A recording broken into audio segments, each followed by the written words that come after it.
തൊഴിലില്ല. നമുക്ക് മനസ്സിലാക്കാൻ കഴിയും. കർത്താവിൻ്റെ സുവിശേഷത്തിൽ പറയുന്നത് പോലെ ഒരു ദാസന് അവനിന്ന് പണി ചെയ്യാൻ നാണക്കേടായതുകൊണ്ട്, ഇരക്കാൻ ഭിക്ഷയെടുക്കാൻ നാണക്കേടായതുകൊണ്ട് അവൻ ബുദ്ധിയോടെ പ്രവർത്തിച്ചതുപോലെ ഇവനും ഒരു ബുദ്ധിയോടെ ചിന്തിക്കാൻ തുടങ്ങി. ഇനി എന്താണ് കഞ്ഞി കുടിക്കാൻ മാർഗം, ഇനി എങ്ങനെ ജീവിക്കാൻ പറ്റുന്നത്. അവന് ഒരു തൊഴിൽ, ഒരു വരുമാനത്തെ കണ്ടുപിടിക്കുകയാണ്. അവൻ നിൽക്കുമ്പോൾ തന്നെ പത്രോസ് യോഹന്നാനെ കരം വെച്ച് പ്രാർത്ഥിക്കുമ്പോൾ അവരുടെ മേൽ പരിശുദ്ധാത്മാവ് ഇറങ്ങി വരുന്നത് കണ്ടിട്ട് ഈ ശീമോൻ എന്ത് ചെയ്യുന്നറിയാം, അദ്ദേഹം വന്ന് ദൈവസന്നിധിയിൽ മുട്ടുമടക്കി പ്രാർത്ഥിച്ച് അഭിഷേകം പ്രാപിക്കണമെന്നല്ല, ഇവൻ ഉടനെ വീട്ടിലേക്ക് ഓടിപ്പോയി. എവിടെ? വീട്ടിൽ. അവന് ചിന്തയിൽ വീട്ടിൽ മുമ്പ് മേടിച്ച പാവങ്ങളെ പറ്റിച്ച് മേടിച്ച കുറച്ച് പൈസ വീട്ടിലിരിക്കുന്നുണ്ടോ, അവനെ ചിന്ത അങ്ങോട്ട് പോയി. അവൻ ഓടിച്ചെന്ന് എന്തെന്നറിയാം, വീട്ടിൽ ചെന്ന് കുറച്ച് ദ്രവ്യം എടുത്തുകൊണ്ട് വന്നു. അവൻ ദ്രവ്യം കൊണ്ടുവന്ന് പത്രോസിന്റെ മുമ്പിൽ കൊണ്ടുവന്നിട്ട് പറയുകയാണ്, അതിൻ്റെ 19-ാമത്തെ വാക്യം, ദ്രവ്യം കൊണ്ടുവന്ന് 18 മുതൽ, അപ്പോസ്തലന്മാർ കൈവച്ചതിനാൽ പരിശുദ്ധാത്മാവ് ലഭിച്ചത് ശീമോൻ കണ്ടാറേ. അവർക്ക് ദ്രവ്യം കൊണ്ടുവന്നു. ഞാൻ ഒരുത്തൻ്റെ മേൽ കൈവച്ചാൽ അവന് പരിശുദ്ധാത്മാവ് ലഭിപ്പാൻ തക്കവണ്ണം ഈ അധികാരം എനിക്കും തരയണം എന്ന് പറഞ്ഞു. ഉണ്ട് ഭയങ്കരപ്പെട്ട കാര്യമാണ്. ഇവന് കുറച്ച് പൈസ, അല്ലെങ്കിൽ ദ്രവ്യം, ഇന്നത്തെ ഭാഷയിൽ കുറച്ച് പൈസ എന്ന് പറയാം, കുറച്ച് നോട്ട് കേട്ടെല്ലാം ഓടിച്ചെന്ന് എടുത്തുകൊണ്ട് വന്ന് പത്രോസിൻ്റെ കയ്യിൽ കൊണ്ടു കൊടുത്തിട്ട് പറയുകയാണ്, ഞാനും നാളെ മുതൽ ഓരോരുത്തരുടെ തലയിൽ കൈവയ്ക്കാൻ പോകുന്നു. ഞാൻ കൈവയ്ക്കുമ്പോൾ അവർക്ക് പരിശുദ്ധാത്മാവ് ലഭിക്കണം, അതിന് ഈ അധികാരം എനിക്കും തരണം. ഇദ്ദേഹത്തിന് മനസ്സിലായി ഇത് സാധാരണ കാര്യമല്ല, ഇതിൻ്റെ പിന്നിൽ എന്തോ ഒരു അധികാരമുണ്ട്. അത് പത്രോസ് യോഹന്നാൻ്റെ മേലുണ്ട്. അതുകൊണ്ട് ഇതിനെ വില കൊടുത്ത് മേടിക്കാൻ വേണ്ടി പുള്ളിക്കാരൻ ചെന്ന് പൈസ എടുത്തുകൊണ്ട് വന്നതാണ്. ശ്രദ്ധിക്കണമേ, നമ്മളാരും ഒരു സാധനം വില കൊടുത്ത് മേടിച്ചാൽ ആർക്കും ഫ്രീ ആയിട്ട് കൊടുക്കത്തില്ല. വില കൊടുത്ത് മേടിക്കുന്നതല്ല, വിലയ്ക്കേ നമ്മൾ തിരിച്ചു കൊടുക്കാം. അങ്ങനെയെങ്കിൽ ശീമോൻ ഇന്ന് വില കൊടുത്ത് മേടിച്ച് അവന് കിട്ടിയ നാളെ മുതൽ അവൻ കച്ചവടം തുടങ്ങും. അവനടുത്ത് കഞ്ഞി കുടിക്കാനുള്ള വകുപ്പ് നോക്കും. അടുത്ത് 2 സെന്റ് വസ്തു മേടിക്കാനുള്ള, കാറ് മേടിക്കാനുള്ള, അല്ലെങ്കിൽ അവനല്ലല്ലോ വീട് പണിയാനുള്ള, അതിനുള്ള മുഖാന്തരങ്ങൾ അവൻ കണ്ടുപിടിക്കും. ഇവിടെ വചനം പഠിപ്പിക്കുന്നത് കണ്ടോ, അവൻ ചെന്ന് പൈസ എടുത്തുകൊണ്ട് വന്നിരിക്കുക. ഇത്രയും ജനം അവിടെ ഇരുന്ന് മുട്ടുമേലിരുന്ന് പ്രാർത്ഥിച്ചു, അഭിഷക്തന്മാരെ കരം വെച്ച് പ്രാർത്ഥിച്ച് അവർക്ക് പരിശുദ്ധാത്മാവ് ലഭിക്കുന്നു. അങ്ങനെ ദൈവസന്നിധിയിൽ താണിരിക്കാൻ ഇദ്ദേഹത്തിന് മനസ്സില്ല. ഇന്ന് കാലഘട്ടത്തിൽ അങ്ങനെയാണ് പലരും. ദൈവസന്നിധിയിൽ താണിരുന്ന് ഉപവസിച്ചും പ്രാർത്ഥിച്ചും ആത്മനിറവ് പ്രാപിക്കാൻ താല്പര്യമില്ല. എല്ലാം ഷോർട്ട് കട്ടിലൂടെ പെട്ടെന്ന് അഭിഷേകം കിട്ടണം, പെട്ടെന്ന് അധികാരം കിട്ടണം, പെട്ടെന്ന് ശുശ്രൂഷ കിട്ടണം. ഇതെല്ലാം അബദ്ധത്തിലേക്ക് നമ്മളെ കൊണ്ടെത്തിക്കുന്നതാണ്. അദ്ദേഹം പറയുന്നതുണ്ട്, ഈ അധികാരം എനിക്കും തരയണം, ഈ അധികാരം എനിക്കും തരയണം. ഞാൻ ഒരുവൻ്റെ മേൽ കരം വെച്ചാൽ അവന് പരിശുദ്ധാത്മാവ് ലഭിപ്പാൻ തക്കവണ്ണം ഈ അധികാരം എനിക്കും. ഇവന് മാനസാന്തരം എന്തെന്ന് അറിഞ്ഞുവിടാം, നേരെ സ്നാനം എന്തെന്ന് അറിഞ്ഞുവിടാം, ഉപദേശം എന്തെന്ന് അറിഞ്ഞുവിടാം, ദൈവവചനത്തിൻ്റെ വ്യവസ്ഥ എന്തെന്ന് അറിഞ്ഞുവിടാം.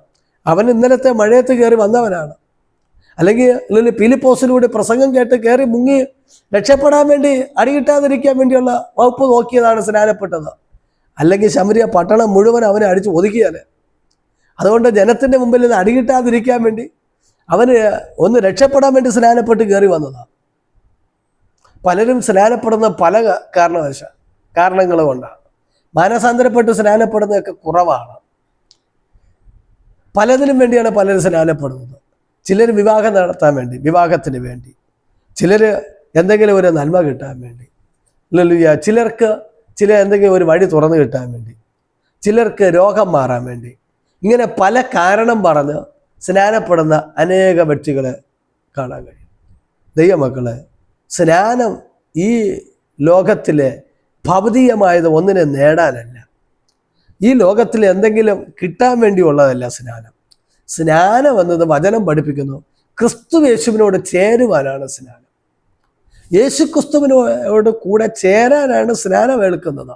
അല്ലാതെ സ്നാനപ്പെട്ടുകൊണ്ടെന്ന് പറഞ്ഞ് ഇവിടത്തെ ഒന്നും നമുക്ക് കിട്ടത്തില്ല.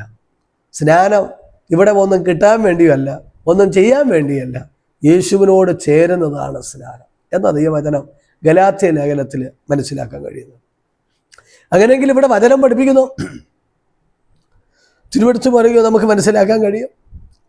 അവൻ പണം കൊണ്ട് വന്നിട്ട് പറയും, ഈ അധികാരം എനിക്ക് തരണമെന്ന് പത്രോസിനോട് പറഞ്ഞു. ഈ പറഞ്ഞ പോകത് 20-ാമത്തെ വാക്യത്തിൽ എങ്ങനെ കാണുന്നു? പത്രോസ് അവനോട്, മന്ത്രവാദിയോട്, ദൈവത്തിൻ്റെ ദാനം പണത്തിന് വാങ്ങിക്കൊള്ളാം എന്ന് നീ നിരൂപിക്ക കൊണ്ട് നിന്റെ പണം നിന്നോട് കൂടെ നശിച്ചു പോകട്ടെ എന്ന്. പത്രോസ് പറഞ്ഞ വാക്ക് അധികാരത്തോട് പറഞ്ഞുണ്ട്. ദൈവത്തിൻ്റെ ദാനം, പരിശുദ്ധിയാത്മാവെന്ന് പറഞ്ഞ പൈസയ്ക്ക് കച്ചവടം ചെയ്യുന്ന ദാനമല്ല. പലയിടത്തും പല വിധത്തിലെ കച്ചവടങ്ങൾ നടക്കുന്നുണ്ട്. പക്ഷേ പരിശുദ്ധിയാത്മാവിനെ കച്ചവട ചരക്കല്ല. പരിശുദ്ധിയാത്മാവ് ജീവിതത്തെ മാനസാന്തരപ്പെട്ട് ക്രമീകരിക്കുക. പത്രോസിൻ്റെ ഭാഷയെ പറഞ്ഞ, നിങ്ങൾ മാനസാന്തരപ്പെട്ട് സ്നാനമേറ്റ പരിശുദ്ധിയാത്മാവെന്നല്ല, ദാനം നിങ്ങൾക്ക് ലഭിക്കുമെന്ന്, വാഴ്ത്തത്വം നിങ്ങൾക്ക് ലഭിക്കും. ഇവിടെ പറയുന്നത് ദൈവത്തിൻ്റെ ദാനമാണ് പരിശുദ്ധിയാത്മാവ്. ആ ദൈവത്തിൻ്റെ ദാനത്തെ ഇവൻ പൈസയ്ക്ക് മേടിക്കാം, പണത്തിന് വാങ്ങിക്കൊള്ളാം എന്ന് നിരൂപിക്കുക കൊണ്ട് പത്രോസ് പറയും, നിന്റെ പണം നിന്നോടുകൂടെ നശിച്ചു പോകട്ടെ. ഈ കാലഘട്ടത്തിൽ നോക്കി നോക്കാം, പലയിടത്തും നോക്കിയിരിക്കുകയാണ് എന്തെങ്കിലും പൈസ കൊണ്ടുവരുന്നത് കാണാൻ മേടിക്കാൻ. ദൈവമക്കളെ, പലയിടത്തും ചതിക്കപ്പെടുന്നു, പലയിടത്തും വഞ്ചിക്കപ്പെടുന്നു. പണം കൊണ്ടു കൊടുത്ത് പലതും നേടാമെന്ന് പറഞ്ഞു ആത്മീയ ലോകത്തിലെ പോലും അങ്ങനെ കളിപ്പീരുകൾ നടക്കുന്നത് നമുക്ക് മനസ്സിലാക്കാൻ കഴിയും. ദൈവവചനം നേരെ വായിച്ചു പഠിച്ച, ദൈവവചനത്തെ ധ്യാനിക്കാൻ മനസ്സ് വെച്ച, തെറ്റും ശരികളും മനസ്സിലാക്കി പരിശുദ്ധാത്മാവ് നമ്മളെ നിയന്ത്രിക്കും. കർത്താവ് പറഞ്ഞ തിരുവെഴുത്തുകളെ ദൈവശക്തിയെ അറിയാത്തത് കൊണ്ടാണ് നിങ്ങൾ തെറ്റിപ്പോകുന്നത് തിരിച്ചറിയുക. ദൈവവചനത്തെ നമ്മൾ വായിക്കണം. അല്ലല്ലോ പ്രസംഗം മാത്രം കേട്ട് പോയാൽ പോരാ, അതെല്ലാം വേദപുസ്തകത്തിലുണ്ടോ എന്ന് മനസ്സിലാക്കി ശോധന ചെയ്ത് കടന്നു പോകുന്ന ഒരു അനുഭവത്തിലേക്ക് എത്തണം.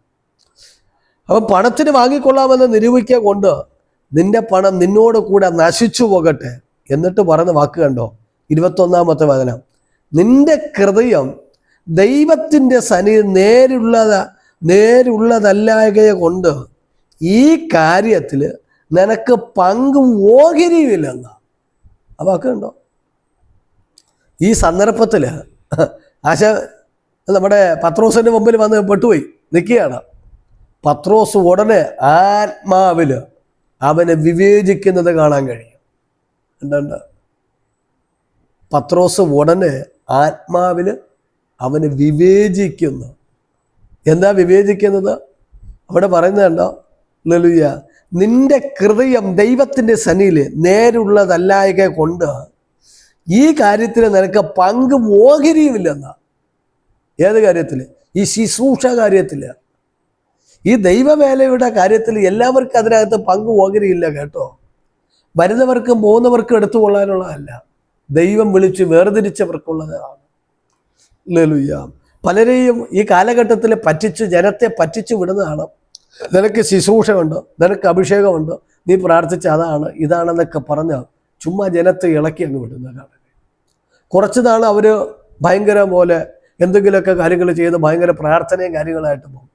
പിന്നെ എവിടെയെങ്കിലും എല്ലാം തകർന്ന് ഏതെങ്കിലും കുറ്റിയിൽ ഇടിച്ച് വഴിയാധാരമായി പിടിച്ചിറക്കിയവരുമില്ല, ആരുമില്ലാതെ ആയിപ്പോകുന്ന കാണുക.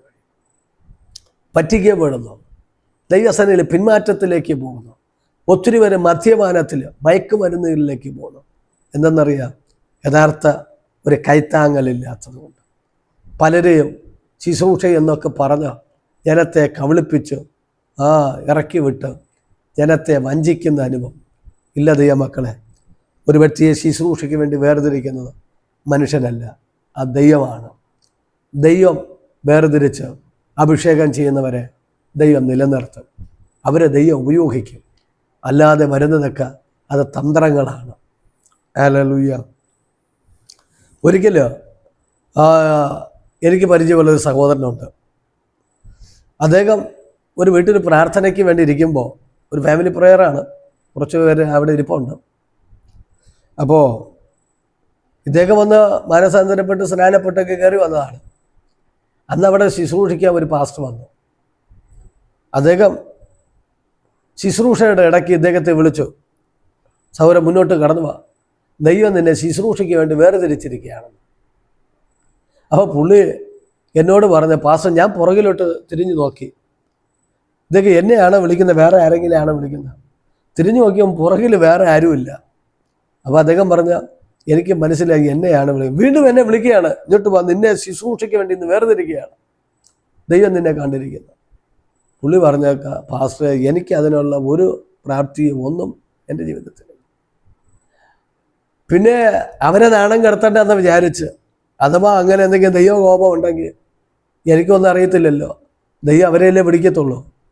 അങ്ങനെ പുള്ളിക്കാരൻ പതുക്കെ എഴുന്നേറ്റ് ചെന്ന് നിന്നു.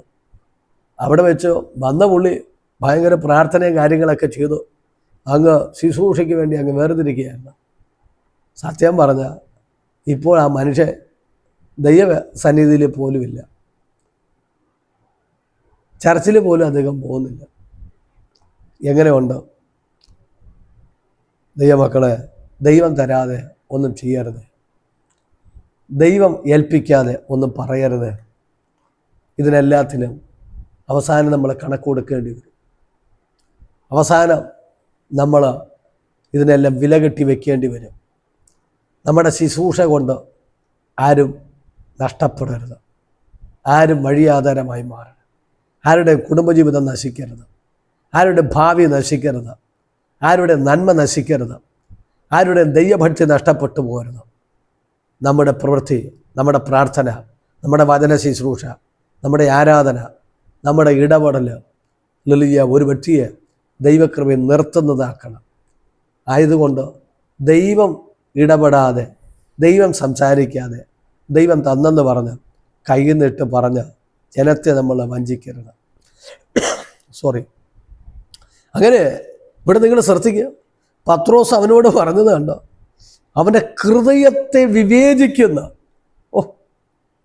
ആ ശീമോൻ എന്ന് പറഞ്ഞ മന്ത്രവാദിയുടെ ഹൃദയത്തിലേക്ക് അവിടെ പത്രോസ് അവനോട് ദൈവത്തിൻ്റെ ദാനം പണത്തിന് വാങ്ങിക്കൊള്ളാം എന്ന് നീ നിരൂപിക്കുക കൊണ്ട് നിന്റെ പണം നിന്നോടുകൂടെ നശിച്ചു പോകട്ടെ. പത്രോസ് പണമൊന്നും മേടിക്കാൻ നിന്നില്ല, കൊടുക്കാൻ മോനെ മുട്ടുപോത്ത് നീ നല്ല മനുഷ്യൻ എന്നൊന്നും പത്രോസ് പറഞ്ഞില്ല. വരുന്നതിനും പോകുന്നതിനും കൊടുക്കുന്നതല്ല ഈ അഭിഷേകം, അവർക്ക് കൈമാറുന്നതല്ല ശുശ്രൂഷ. ഹല്ലേലൂയ. ഒന്ന് സ്നാനപ്പെട്ട് വന്നത് തന്നെ ശുശ്രൂഷ കൈമാറുന്നത്, അതൊക്കെ തെറ്റാ. ദൈവം ക്രമീകരിക്കും, ദൈവം വേർതിരിക്കും. അങ്ങനെ ദൈവത്തിൻ്റെ ഇടപെടൽ. അതല്ലാതെ മാനുഷ്യ ചിന്തയിൽ മാനുഷ്യമായിട്ടുള്ള താല്പര്യം കൊണ്ടൊന്നും ഇതൊന്നും നമ്മൾ ചെയ്തു പോകരുത്, അവിവേകം കാണിക്കരുത്. ദൈവത്തിൻ്റെ വചനം പഠിപ്പിക്കും 21-ാമത്തെ വചനത്തിൽ, നിന്റെ ഹൃദയം ദൈവത്തിൻ്റെ സന്നിധിയിൽ നേരുള്ളതല്ലായക കൊണ്ട്. പത്രോസ് നോക്കി, അവൻ്റെ ഹൃദയത്തെ നോക്കിയത്, അവൻ്റെ ഹൃദയത്തെ വിവേചിച്ചു. അവൻ്റെ ഹൃദയം ദൈവത്തിൻ്റെ സന്നിധിയിൽ നേരുള്ളതല്ല. ശ്രദ്ധിക്കണം. അപ്പോൾ ഇവൻ സ്നാനപ്പെട്ടതോ, പീലിപ്പോസിനോട് കൂടെ ചേർന്ന് നിന്നതോ? ഇവൻ സ്നാനപ്പെട്ടൊക്കെ ശരിയല്ല, ഇവൻ പീലിപ്പോസിനോടൊപ്പം ചേർന്ന്, അത് അടിയിട്ടാതിരിക്കാൻ, ശമരിയ ജനം ഇവനെ എടുത്തിട്ട് അടിക്കാതിരിക്കാൻ വേണ്ടി ഇവൻ രക്ഷപ്പെടാൻ വേണ്ടിയുള്ള വഴി നോക്കിയതാണ്. അല്ലാതെ അവൻ മാനസാന്തരപ്പെട്ടിട്ടല്ല. അവൻ്റെ ഹൃദയം നേരല്ല. ഇന്ന് പല സ്നാനം കേൾക്കുന്നവരും ഹൃദയത്തിനകത്ത് ഒരു രൂപാന്തരമില്ല. ഇവിടെ പറയുന്നുണ്ട്, ദൈവത്തിൻ്റെ സന്നിധിയിൽ നിന്റെ ഹൃദയം ദൈവത്തിൻ്റെ സന്നിധിയിൽ നേരുള്ളതല്ലെന്ന.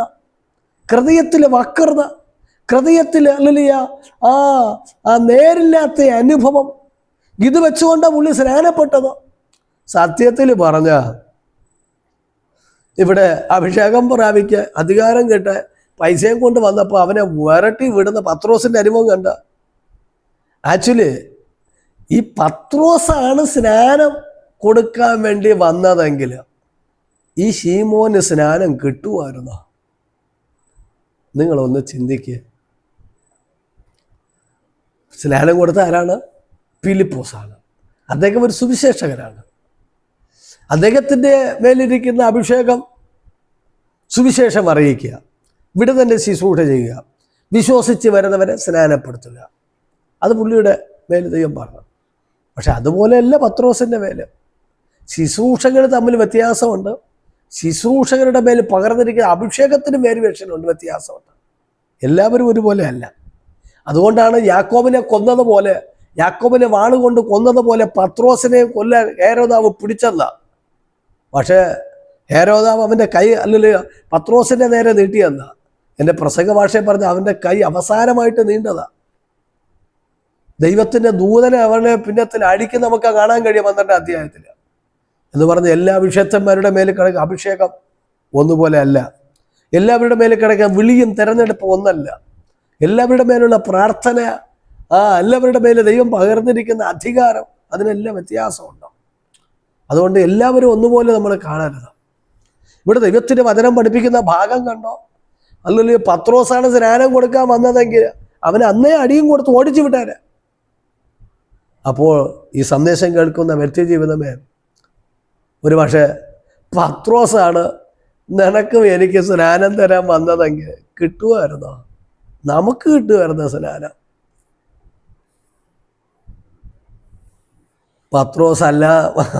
പത്രോസ് അല്ലാത്തത് കൊണ്ട് നമ്മളൊക്കെ രക്ഷപ്പെട്ടു പോയെന്ന് പറയാം. ഹലോ, ഇവിടെ പത്രോസ് വിരട്ടി ഓടിച്ചു വിടുകയാണ്.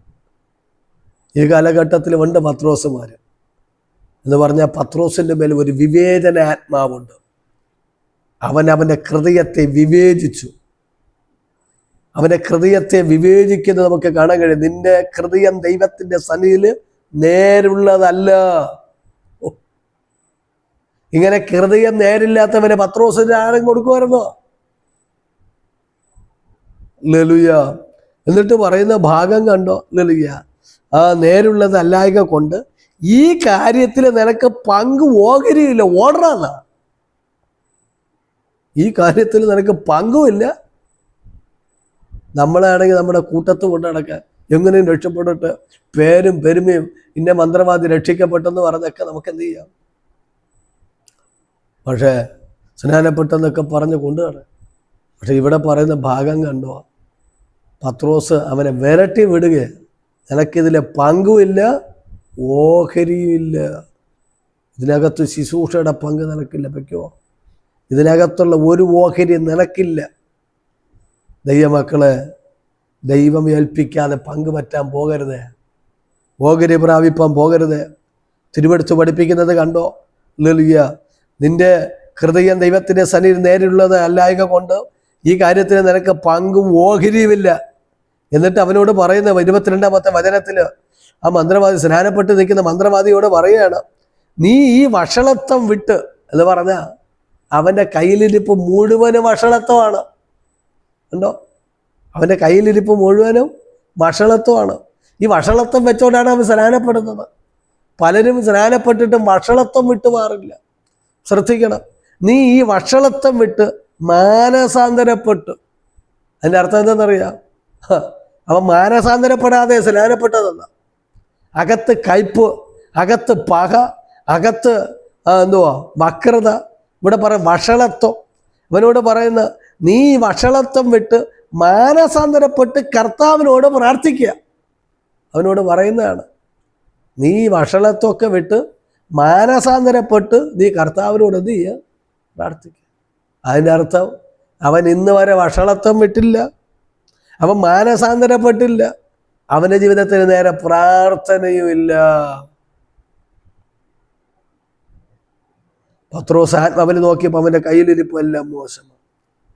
അവൻ വഷളത്വം വിട്ടിട്ടില്ല, അവൻ മാനസാന്തരപ്പെട്ടിട്ടില്ല. വചനം പടി മാനസാന്തരപ്പെട്ടവർക്കാണ് സ്നാനം കൊടുക്കുന്നത്. ഇവൻ കൈ പൊക്കിയത് കൊണ്ട് ഇന്ന് പലരും ഉണ്ടല്ലോ കൈ പൊക്കി ഉടനെ പിടിച്ച് സ്നാനപ്പെടുത്തുന്നത്. ഇവിടെ നോക്ക്, കൈ പൊക്കിയെന്ന് പറഞ്ഞ് കൊടുക്കുന്നതല്ല സ്നാനം.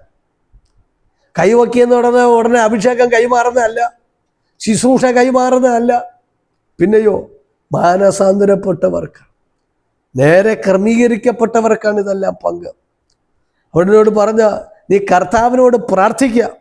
എന്നിട്ട് പറയുന്നുണ്ടോ, പക്ഷേ നിന്റെ ഹൃദയത്തിലെ നിരൂപണം ക്ഷമിച്ച് കിട്ടുമായിരിക്കും. പത്രോസ് പറയുന്നത്, പക്ഷേ നിന്റെ ഹൃദയത്തിലെ നിരൂപണം ക്ഷമിച്ച് കിട്ടുമായിരിക്കും എന്ന് പറഞ്ഞാൽ ഇവൻ്റെ ഹൃദയത്തിൽ ചില നിരൂപണങ്ങളുണ്ട്. എന്താ നിരൂപണം? അതാ വചനം ആരംഭത്തിൽ അതിൻ്റെ ഇടയ്ക്ക് പറഞ്ഞ വാക്ക് കണ്ടോ?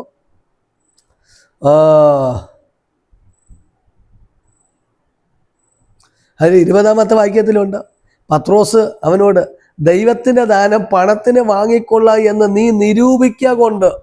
ഉണ്ടോ അവൻ്റെ നിരൂപണം ഇതെല്ലാം പൈസയ്ക്ക് മേടിക്കാമെന്ന. പൈസയ്ക്ക് കിട്ടുന്നതല്ല ദൈവപ്രവൃത്തി, പൈസയ്ക്ക് കിട്ടുന്നതല്ല അഭിഷേകം, പൈസ കൊടുത്താൽ കിട്ടുന്നതൊന്നും അല്ല ശുശ്രൂഷ. ഇന്ന് പൈസ കൊടുത്താൽ പലതും കിട്ടുമായിരിക്കാം പലയിടത്തും, പക്ഷെ വചനം പഠിപ്പിക്കുന്ന പൈസയുടെ പിന്നാലെ ശുശ്രൂഷ വില പേശി പോകുന്നത് ഒരിക്കലും നന്നായിത്തീരില്ല. അവിടെ പറഞ്ഞെന്താ, നീ അല്ലെങ്കിൽ പണത്തിന് വാങ്ങിക്കൊള്ളാം എന്ന് നിരൂപിക്കുക കൊണ്ട്, പണത്തിന് അല്ലെങ്കിൽ പണം കൊണ്ട് കൊടുത്ത് ഓരോ കാര്യങ്ങളെ സാധിപ്പിക്കാൻ വേണ്ടി നോക്കുമ്പോൾ തിരുവെടുത്ത് പഠിപ്പിക്കുന്നതണ്ട, പക്ഷേ നിന്റെ ഹൃദയത്തിലെ നിരൂപണം ക്ഷമിച്ച് കിട്ടുമായിരിക്കും എന്ന് പറഞ്ഞാൽ പത്രോസിന് പോലും ഉറപ്പില്ല ഇവൻ ഈ വിഷയം ക്ഷമിക്കപ്പെടുമെന്നുള്ളത്. ക്ഷമിക്കപ്പെടാത്ത തെറ്റ് അവൻ്റെ ജീവിതത്തിലേക്ക് വന്നുകൊണ്ടിരിക്കുന്നത്. അവൻ വഷളത്വം വിട്ടില്ല. അവൻ്റെ ഹല്ലേലൂയ ജീവിതത്തിലുള്ള അവൻ്റെ ഹൃദയം അവൻ ക്രമീകരിക്കപ്പെട്ടില്ല, ദൈവസന്നിധിയിൽ നേരുള്ളതല്ല. അവൻ സ്നാനപ്പെട്ട് ജനത്തെ വഞ്ചിപ്പിക്കാൻ വേണ്ടി പീലിപ്പോസിനെ കണ്ണിൽ പൊടിയിടാൻ വേണ്ടി ഇവൻ ഇതെല്ലാം ചെയ്ത് സ്നാനപ്പെട്ട് കയറിയിരുന്നതാണ്. അല്ലാതെ അവൻ്റെ ഉള്ളിൽ മാനസാന്തരമില്ല ദൈവമക്കള്. എന്നിട്ട് പത്രോസ് പറയുന്ന കണ്ടോ, ഹല്ലേലൂയ 23-ാമത്തെ വചനം, നീ കൈപ്പുള്ള പകയിലും അനീതിയുടെ ബന്ധനത്തിൽ അകപ്പെട്ടിരിക്കുന്നു. ഉണ്ടോ ആദ്യം പറ, കൈപ്പുള്ള പക. ഇവൻ്റെ ഉള്ളിൽ ഒരു പക കിടക്കുക, വെറും ഒരു പകയല്ല, അത് കൈപ്പുള്ള പക. ശീമോൻ ഈ മന്ത്രവാദിക്ക് ആരോടാ പകയുള്ളത്? ആരോടാ കയ്പുള്ളത്? ഇവന് കയ്പും പകയും ഉള്ള ഒരു വ്യക്തിയേ ഉള്ളൂ. അതാണ് പീലിപ്പോസ് എന്ന് പറയുന്നത്. പീലിപ്പോസ് ശമരിയ പട്ടണത്തിൽ വന്ന് സുവിശേഷം അറിയിക്കുന്നവരെ ഈ മന്ത്രവാദി അവിടെ ഒരു രാജാവായിട്ട്, കുട്ടി ദൈവമായിട്ടിരുന്നതാ, അവൻ ഒരു ആള് ദൈവമായിട്ടിരുന്നതാ. എല്ലാവരും അവനെ ബഹുമാനിച്ച്, എല്ലാവരും അവനെ ഭയപ്പെട്ടൊക്കെ ജീവിച്ചതാ. പക്ഷേ സുവിശേഷകനായ നമ്മുടെ പീലിപ്പോസ് ചെന്നതോടെ അവൻ്റെ പ്ലാനെല്ലാം പൊളിഞ്ഞു, അവൻ്റെ തന്ത്രങ്ങളെല്ലാം, അവൻ്റെ മുഖം മൂടിയെല്ലാം അഴിഞ്ഞങ്ങ് വീണു. അവൻ സാധാരണ ഒരു വ്യക്തിയായി മാറി. ജനം മനസ്സിലാക്കി ഇവൻ്റെ തന്ത്രമാണ്. ഇവൻ പട്ടണത്തെ മുഴുവനും ബന്ധിച്ചു കളഞ്ഞ്, ജനത്തെ ഒതുക്കിക്കളഞ്ഞ്, ഭയപ്പെടുത്തിക്കളഞ്ഞ്, പേടിപ്പിടിച്ചിരുത്തിക്കളഞ്ഞ്. ദൈവമക്കളെ, സുവിശേഷം അകത്ത് വരുമ്പോൾ എല്ലാം ഭയം മാറിപ്പോകും. ശമരിയ ജനം സന്തോഷിച്ചെന്ന് എന്ന് പറഞ്ഞാൽ ഇവൻ്റെ മന്ത്രവാദത്തിനകത്ത് നിന്ന് അവരെല്ലാം വിടിവിക്കപ്പെട്ടു. അങ്ങനെ അന്ന് നമ്മുടെ ഫിലിപ്പോസ് വന്ന് സുവിശേഷം അറിയിച്ച് ജനം വിടിവിക്കപ്പെട്ട് വന്നപ്പോൾ ആക്ച്വലി ഇവൻ്റെ നേരത്തെ പറഞ്ഞത് ഇവൻ്റെ കഞ്ഞിയിൽ പാറ്റ വീണത് പോലെ ഇവന് വരുമാനമെല്ലാം നഷ്ടപ്പെട്ടു. ആ പക ഫിലിപ്പോസാണ് എൻ്റെ കഞ്ഞുകൂടി മുട്ടിച്ചത്. ഞാൻ ഈ ദേശത്ത് ഭയങ്കര ആളായിട്ടിരുന്നതാണ്. ഇങ്ങനെ ദൈവദാസന്മാരെ, ഹല്ലേലൂയ, നീ വിശ്വസ്തയോടെ ചില ദേശത്ത് ശുശ്രൂഷിക്കുമ്പോൾ നിനക്കെതിരെ ചില പക എഴുന്നേക്കും, ചില കയ്പുള്ള പക എഴുന്നേക്കും നിന്നെ വക വരുത്താൻ. അവൻ കണ്ടോ സ്നാനപ്പെട്ട് ഫിലിപ്പോസിനോടാ ചേർന്ന് നിൽക്കുന്നത്, പക്ഷേ തക്കം കെട്ടി അവൻ വക വരുത്തി കളയും. തക്കം നോക്കിയിരിക്കുകവൻ കയ്പുള്ള പകയോടെ നടക്കുക, എല്ലാം ചിരിച്ചു കളിച്ച് സ്നേഹിച്ച് സ്നാനമൊക്കെ ഏറ്റ് കയറിയ കൂടെ അങ്ങ് നിൽക്കുക. പക്ഷേ അകത്ത് പകയ. ആരോടാ? ഫിലിപ്പോസിനോട്. എൻ്റെ പദവി, എൻ്റെ സ്ഥാനം, എൻ്റെ മാനം എല്ലാം പോയി എന്നുള്ളത്. അതുകൊണ്ട് എവിടെയെങ്കിലും വെച്ച് പക വീട്ടാൻ വേണ്ടി ഇവൻ കൊണ്ട് നടക്കുകയാണ് ഉള്ളിൽ. പക്ഷെ അതിനെ പത്രോസ് വലിച്ച് പുറത്തിടുക. നീ കയ്പുള്ള പകയിലും അനീതിയുടെ ബന്ധനത്തിൽ അകപ്പെട്ടിരിക്കുന്നു. ഉണ്ടോ? അനീതി, കയ്യിലിരിപ്പ് മൊത്തം അനീതിയാണ്, നേരില്ല. അനീതിയൊക്കെ വിട്ടുകളഞ്ഞ് മാനസാന്തരപ്പെട്ടാണ് സ്നാനപ്പെടാൻ. ഇവന് സ്നാനപ്പെട്ടിട്ട് ഇവന് അനീതി വിട്ടില്ല, കയ്പ് ഉള്ള പകയിരിക്കുന്നു. മാത്രമല്ല പണത്തെ കൊണ്ട് നടക്കുകയാണ് അഭിഷേകം മേടിക്കാൻ. മാത്രമല്ല അവൻ വഷളത്വം വിട്ട് കളഞ്ഞില്ല. അവൻ്റെ ഹൃദയം ദൈവസന്നിധിയിൽ നേരുള്ളതല്ല. എണ്ണി എണ്ണി പറഞ്ഞ നിറയെ കാര്യങ്ങൾ മനസ്സിലാക്കാൻ കഴിയും. അങ്ങനെ ഇരിക്കുന്ന മനുഷ്യനാണ് അഭിഷേകം എനിക്കിപ്പോൾ തരണം, ഞാൻ ഒരുത്തൻ്റെ മേലെ കൈ കൊണ്ട് വെച്ച ഉടനെ അവനും അഭിഷേകം കിട്ടാൻ ഈ അധികാരം എനിക്ക് തരണമെന്ന പക കൊണ്ട് കിടക്കുക, കയ്പോടെ പക കൊണ്ട് കിടക്കുക, അനീതിയുടെ ബന്ധനത്തിൽ കിടക്കുക. ഈ ബന്ധിക്കപ്പെട്ട് കിടക്കുന്നവരാണ് അഭിഷേകം ശുശ്രൂഷ ചെയ്യാൻ വേണ്ടി പോകുന്നത്. ദൈവമക്കളെ, നമ്മൾ തിരുവെഴുത്തുകളെ തിരിച്ചറിയണം. ഈ കാലഘട്ടത്തെ മനസ്സിലാക്കണം. ദൈവവചനത്തെ മനസ്സിലാക്കി ദൈവവചനത്തെ പഠിച്ച് അതിൻ പ്രകാരം ഒരുക്കപ്പെടണം. ആദ്യം മാനസാന്തരപ്പെടുക. ഹല്ലേലൂയ. നമ്മുടെ ഉള്ളിലെ ജീവിതത്തിൽ വന്നുപോയ കുറവുകൾ, ബലഹീനതകൾ ദൈവത്തോട് ഏറ്റുപറഞ്ഞ് ചില പകകളങ്ങ് വിട്ടുകളഞ്ഞ് അനീതിയുടെ ബന്ധനത്തിൽ നിന്നൊക്കെ വിടുതൽ, ഇവിടെ പറഞ്ഞ അനീതിയുടെ ബന്ധനത്തിലും അകപ്പെട്ടിരിക്കുന്നു എന്ന് ഞാൻ കാണുന്നു എന്ന്. അവക്ക് ഈ ബന്ധനം, ഈ വിഷയങ്ങളൊക്കെ എങ്ങനെ കണ്ടത്? പത്രോസ് ആത്മാവിൽ കണ്ടതാണ് എന്ന് പറഞ്ഞ, നമ്മുടെ ഭാഷയിൽ പറഞ്ഞ ഈ മന്ത്രവാദി അവൻ നികർത്തി പൂരിച്ചെന്ന മലയാള വാക്കിൽ പറയുന്ന നാട്ടുഭാഷയിൽ അവനെ അങ്ങ് വിവേചിച്ചെന്ന മൊത്തത്തിൽ. ദൈവമക്കളെ, ഹല്ലേലൂയ, നമ്മളെ കാണുന്ന ഒരു ദൈവമുണ്ട്, നമ്മളെ അറിയുന്ന ഒരു ദൈവമുണ്ട്. നമ്മളെ ഹല്ലേലൂയ ലോകം അറിയത്തില്ല, ചിലപ്പോൾ സുവിശേഷം പറഞ്ഞവരറിയത്തില്ല, സ്നാനം തന്നവരറിഞ്ഞില്ലെന്ന് വരും. പക്ഷെ അറിയുന്ന ഒരു ദൈവമുണ്ട്. ദൈവത്തിൻ്റെ മുമ്പിൽ എല്ലാം നഗ്നതും മലർന്നതുമായിരിക്കുന്നു. ദൈവത്തിൻ്റെ വചനം പഠിപ്പിക്കുന്നു, അങ്ങനെ ഞാൻ കാണുന്നു എന്ന് പറഞ്ഞു. അപ്പോൾ ആ പത്രോസിൻ്റെ വെളിപ്പാടിൻ്റെ ആഴം, അവൻ്റെ മേൽ കിടന്ന ആ വിവേചനം ഒന്ന് ശ്രദ്ധിക്ക്. തിരുവെടുത്ത് പഠിപ്പിക്കുന്നു, എന്ന് ഞാൻ കാണുന്നു. ആ 24-ാമത്തെ വചനം, അതിന് ശീമോൻ, നിങ്ങൾ പറഞ്ഞത് ഒന്നും എനിക്ക് ഭവിക്കാതിരിപ്പാൻ കർത്താവിനോട് എനിക്ക് വേണ്ടി പ്രാർത്ഥിപ്പീൻ എന്ന് ഉത്തരം പറഞ്ഞു. അവനോട് പ്രാർത്ഥിക്കാനും മാനസാന്തരപ്പെടാൻ പറഞ്ഞപ്പോൾ അവൻ പറയുന്നല്ലോ, നിങ്ങൾ പറഞ്ഞതൊന്നും എനിക്ക് ഭവിക്കാതിരിപ്പാൻ കർത്താവിനോട് എനിക്ക് വേണ്ടി പ്രാർത്ഥിക്കുക. അപ്പോൾ ഇവന് പ്രാർത്ഥിക്കാനൊന്നും താല്പര്യമൊന്നും, ചിലർക്ക് പാസ്റ്റർമാർ പ്രാർത്ഥിച്ച് അങ്ങ് കൊണ്ടു കൊടുക്കണം. അവർക്ക് ദൈവസന്നിധിയിൽ മാനസാന്തരപ്പെടാനോ അവർക്ക് വിട്ടുകളയാനോ ക്രമീകരിക്കാനോ ഇതിനൊന്നും അവർക്ക് താല്പര്യമില്ല. അവരുടെ ഒറ്റ കാര്യം പാസ്റ്റർമാർ പ്രാർത്ഥിച്ച് അവർക്കങ്ങ് ആ കുട്ടയിൽ ഇറക്കി കൊടുക്കണം. ഇവിടെ പറയുന്ന ഭാഗം കണ്ടോ? അല്ലെങ്കിൽ എനിക്കിത് നിങ്ങൾ പറഞ്ഞതൊന്നും എനിക്ക് ഭവിക്കാതിരിപ്പാൻ കർത്താവിനോട് എനിക്ക് വേണ്ടി എന്ത് ചെയ്യണം? പ്രാർത്ഥിക്കണം. ഇല്ല ദൈവമക്കളെ, നമ്മൾ മാനസാന്തരപ്പെടാതെ ബാക്കിയുള്ളവർ നമുക്ക് വേണ്ടി പ്രാർത്ഥിച്ചെന്ന് പറഞ്ഞൊന്നും ആയില്ല. മാനസാന്തരപ്പെടേണ്ട വിഷയത്തിൽ മാനസാന്തരം തന്നെ പെടണം. വിട്ടുകളയേണ്ട വിഷയം വിട്ടുകളയെ തന്നെ വേണം. അങ്ങനെ ക്രമീകരിക്കപ്പെട്ടു വാ. ഹല്ലേലൂയ. ബാക്കിയുള്ളവർ നിനക്ക് വേണ്ടി പ്രാർത്ഥിക്കാം. നീ ഒരുക്കപ്പെട്ടു വരാൻ ശ്രദ്ധിക്കണമേ. അങ്ങനെ തിരുവെടുത്ത് പഠിപ്പിക്കുന്നു. ഹല്ലേലൂയ. ശമരിയയിൽ ഒരു വലിയൊരു ദൈവപ്രവൃത്തി നടന്നു. അനേകർ സുവിശേഷം കേട്ട്, അനേകർ വിടുതൽ പ്രാപിച്ചു, ദൈവരാജ്യത്തിന് വേണ്ടി ഒരുങ്ങി. അനേകർ സുവിശേഷം കേട്ട് വിശ്വസിച്ച് സ്നാനമേറ്റവരുടെ മേൽ പത്രോസും യോഹന്നാനും കൈവച്ചു, പ്രാർത്ഥിച്ചു. അവർക്ക് അഭിഷേകം ലഭിച്ചു. അഭിഷേകം പ്രാപിച്ച് അവർ കർത്താവിൽ ആത്മാവിൽ സത്യത്തിൽ ആരാധിക്കാൻ തുടങ്ങി. ഈ ദിവസങ്ങൾ മാനസാന്തരത്തോടെ സ്നാനപ്പെട്ട ക്രമീകരിക്കപ്പെടുക. ദൈവം നിനക്കും അഭിഷേകം തരും. പലരും ചോദിക്കുന്ന ചോദ്യമുണ്ട്, പാസ്റ്റേ എനിക്ക് ഇതുവരെ അഭിഷേകം കിട്ടിയില്ല. അതെന്തെന്നറിയാം? നിൻ്റെ ഉള്ളിൽ മാനസാന്തരമില്ലാത്തതുകൊണ്ട്. ഏതൊക്കെ ചില വിഷയങ്ങൾ നീ മാനസാന്തരപ്പെടാനുണ്ട്.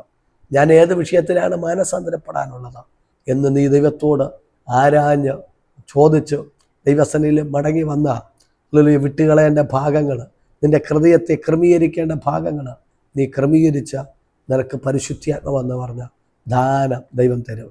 അല്ലാതെ കാണിക്കൂടത്തെന്ന് പറഞ്ഞ് കിട്ടുന്നതല്ല. ഹല്ലേലൂയ. അല്ലാതെ കൈവച്ചെന്ന് പറഞ്ഞ് കിട്ടുന്നതല്ല. മാനസാന്തരപ്പെട്ട് ക്രമീകരിക്കുക. പണം കൊടുത്തെന്ന് പറഞ്ഞ് കിട്ടുന്നതല്ല അഭിഷേകം. അങ്ങനെയെങ്കിൽ ദൈവനാമത്തിൽ പറയട്ടെ, ആ മന്ത്രവാദി മാനസാന്തരപ്പെടാതെ അല്ലേ സ്നാനപ്പെട്ടത്? എന്നെ കേൾക്കുന്നത് വ്യക്തി ജീവിതമേ, നീ മാനസാന്തരപ്പെടാതെയാണ് സ്നാനപ്പെട്ടത്. ചില കയ്പുകൾ വെച്ചുകൊണ്ടാണ് സ്നാനപ്പെട്ടത്, ചില പക വെച്ചുകൊണ്ടാണ് സ്നാനപ്പെട്ടത്, നിന്റെ ഹൃദയം ക്രമീകരിക്കാതെയാണ് സ്നാനപ്പെട്ടത്. ഈ സന്ദേശം കേൾക്കുമ്പോൾ അല്ലെങ്കിൽ നമ്മളെ കാണുന്ന ഒരു ദൈവമുണ്ട്, നിന്നെ എന്നെ കാണുന്ന ഒരു ദൈവമുണ്ട്. ദൈവത്തിൻ്റെ മുമ്പിൽ സകലതും നഗ്നതും മലർന്നതുമായിരിക്കണം. ദൈവത്തെ ഭയപ്പെടുക, ദൈവസന്നിധിയിൽ മടങ്ങി വാ, ദൈവസന്നിധിയിൽ താഴ്ത്തി ഏൽപ്പിച്ചുകൊണ്ട് നിശ്ചയമായി നിന്നെ ദൈവം രക്ഷിക്കും. ദൈവം നിന്നെ രക്ഷിക്കും. പത്രോസ് കണ്ടോ, അവൻ്റെ കുറവുകളെ വെളിപ്പെടുത്തി കൊടുക്കുകയാണ്. നീ ക്രമീകരിക്കപ്പെട്ടു വരാൻ. അവൻ ക്രമീകരിക്കപ്പെട്ടു വന്നെങ്കിൽ ശ്രദ്ധിക്കുക, അവൻ ഇതെല്ലാം വിട്ട് ക്രമീകരിക്കപ്പെട്ടു വന്ന ഈ അഭിഷേകം ദൈവം അവനും കൊടുക്കും, അവൻ്റെ മേലും പകരും. പക്ഷേ ഇതൊന്നും അവന് താല്പര്യമില്ല. അവൻ പറഞ്ഞത് കണ്ടോ, ഇതൊന്നും എനിക്ക് ഭവിക്കാതിരിക്കാൻ നിങ്ങൾ എനിക്ക് വേണ്ടി ദൈവത്തോട് പ്രാർത്ഥിക്കുന്നു. അല്ല, അങ്ങനെ വഴി പറഞ്ഞ് പോകരുത്. ദൈവത്തിൻ്റെ കരം നമുക്ക് പ്രതികൂലമാകുന്നതിന് മുമ്പേ മാനസാന്തരപ്പെട്ട് സ്നാനപ്പെടാം, ക്രമീകരിക്കാം. കർത്താവ് പുത്തൻ അഭിഷേകം നിങ്ങൾക്ക് തരും. പരിശുദ്ധാത്മാവ് നിത്യതയ്ക്ക് വേണ്ടി നിങ്ങളെ ഒരുക്കും. ഒരു നിമിഷം കണ്ണുകളടയ്ക്കാം, പ്രാർത്ഥിക്കാം. നല്ല കർത്താവ്, ഈ നല്ല സന്ദർഭത്തിലാണ് നന്ദി പറയുന്നു. അത് ദൈവഭക്തനായ ഫിലിപ്പോസിനെ ശമരിയ പട്ടണത്തിൽ ദൈവം ഉപയോഗിച്ചു. ശക്തമായ ദൈവരാജ്യത്തെക്കുറിച്ച്, യേശു ക്രിസ്തുവിൻ്റെ നാമത്തെക്കുറിച്ച് സുവിശേഷം അറിയിച്ചു. അനേകർ വിടുതൽ പ്രാപിച്ചു. അനേക രോഗികൾ പൈശാചി ബന്ധനത്തിൽ കിടന്നവർ വിടുവിക്കപ്പെട്ടു വന്നു. അനേകർ വിശ്വസിച്ച് സ്നാനപ്പെട്ട ഫിലിപ്പോസിനോട് ചേർന്ന് നിന്നു. ഒപ്പം മന്ത്രവാദിയായ ശിമോനും സ്നാനമേറ്റ് ഫിലിപ്പോസിനോട് കൂടെ ചേർന്ന് നിന്നു. വചനം പഠിപ്പിക്കുന്നു. അവർ ശമരിയർ ദൈവവചനം കൈക്കൊണ്ടെന്ന് കണ്ടിട്ട് അപ്പോസ്തലന്മാരെ പത്രോസ്, യോഹന്നാനെ യെരൂശലേമിൽ നിന്ന് അയച്ചു. അവർ വന്നവർക്ക് വേണ്ടി പ്രാർത്ഥിച്ചു. അവരുടെ തലമേൽ കൈവച്ച് അവർക്കെല്ലാവർക്കും പരിശുദ്ധാത്മാവ് ലഭിച്ചു. പക്ഷെ ദ്രവ്യം കൊണ്ടുവന്ന് ഈ അധികാരം എനിക്ക് തരണം, ഞാൻ നാളെ മുതൽ ഒരുത്തൻ്റെ മേൽ കൈവച്ച് അവർക്കും ഈ അഭിഷേകം കിട്ടാനുള്ള അധികാരം എനിക്ക് തരണമെന്ന് പറഞ്ഞ ആ ശീമോനെ, പത്രോസ്, യോഹന്നാൻ അവർ വിവേചിച്ചു. അവൻ്റെ കുറവുകൾ വെളിപ്പെടുത്തി. അവനോട് മാനസാന്തരപ്പെട്ടു വരാൻ പറഞ്ഞതുപോലെ കർത്താവേ, ഈ ദിവസങ്ങൾ മാനസാന്തരപ്പെട്ട് കർത്താവിൻ്റെ വേലയ്ക്ക് വേണ്ടി ഒരുക്കപ്പെടാൻ സഹായിക്കും. മാനസാന്തരപ്പെട്ട് സ്നാനപ്പെടാൻ സഹായിക്കണം. ഈ ദിവസങ്ങൾ ഹൃദയങ്ങളിൽ ദൈവസന്നിധി നേരുള്ള ഹൃദയങ്ങളായി തീരുവാൻ സഹായിക്കണം. ഈ വചനം കേട്ടവരുടെ മേൽ വചനത്തിൻ്റെ ശക്തി അയക്കണം, രൂപാന്തരപ്പെടുത്തണമെന്ന് പ്രാർത്ഥിക്കണം. വചനത്തിൻ്റെ ഇടയ്ക്ക് എടുത്തു പറഞ്ഞതുപോലെ പത്രോസാണ് ഞങ്ങൾക്ക് സ്നാനം തരാൻ വന്നതെങ്കിൽ ഞങ്ങൾക്ക് ആർക്കൊക്കെ ലഭിക്കുമെന്ന് ഞങ്ങൾക്ക് അറിയത്തില്ല. ഞങ്ങൾ കുറവുള്ളവരാണ്, ബലഹീനരാണ്. കർത്താവേ, നിത്യതയ്ക്ക് വേണ്ടി ഒരുക്കണമേ എന്ന് പ്രാർത്ഥിക്കുന്നു. ഈ ജനം പിടിപ്പിക്കപ്പെടട്ടെ. പിതാപുത്ര പരിശുദ്ധാത്മാവിൻ്റെ നാമത്തിനെ അനുഗ്രഹിച്ചു പ്രാർത്ഥിക്കുന്നു. അഭിഷക്തന്മാരെ ഫിലിപ്പോസിനെ പോലെ, പത്രോസ്, യോഹന്നാനെ പോലെ ഉപയോഗിക്കപ്പെടാൻ നിങ്ങൾ സഹായിക്കും. താഴ്ത്തി പ്രാർത്ഥിക്കട്ടെ, യേശു ക്രിസ്തുവിൻ നാമത്തിൽ തന്നെ. ആമേൻ. കർത്താവ് ഈ വചനത്താൽ അനുഗ്രഹിക്കട്ടെ. Praise the Lord.